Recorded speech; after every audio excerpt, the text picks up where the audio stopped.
maxamuud qaalib nin caadiya ma ahayne wuxuu ahaa nin runtii jubbaland xoreeyey oo maanta nabadgelyada la haysto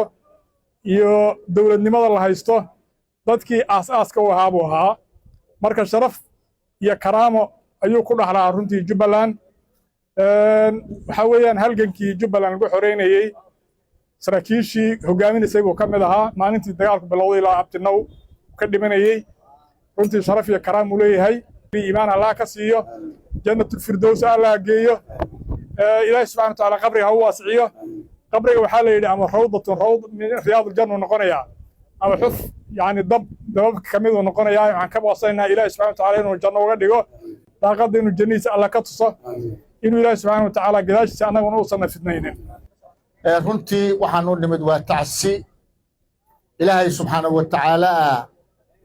maxamuud qaalib qabrigiisa waasac allah uga dhigo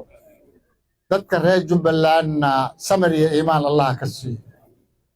eheladiisii iyo carruurtiisiina samir iyo iimaan allah ka siiyo wuxuu ahaa nin sarkaala soo shaqeeyey deegaanka iyo sistamka iyo nidaamka maanta aan ku sugannahay hormuud u ahaa wuxuu ahaa nin culummo ah wuxuu ahaa nin haliyey ah ilaahay ha u raxmado walaalayaal waa isu tacsiyeynaynaa walaalkeen allah u naxariisto walaalkeen allah u naxariisto annaga iyo eheladii way ugu dhow yihiin carruurtiisa sabar baan isfaraynaa meeshuu ka baxay owlaaddaas allaha barakeeyo sabarna allaha siiyo tacsiyaan u nimid inaan walaalkeen u ducoyno soo siyaaranno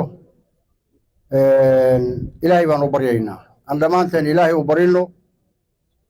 aan cafis u weydiinno cid kasta oo bili'aadana oy maalin wada shaqeeyeen marxuumkaa in la cafiyo owlaadda iyo eelada wixii culaysa oo marxuumkaas acmaashiisa bili'aadanka kala dhexaysay ugu yimaado dowlad ahaan diyaar baan u nahay karaankannaga waa ka qaadanaynaa waa nin taariikh ku leh dalkan waa budhigayaashii salka u dhigay u dagaalamay dhismaha dowladda jubbaland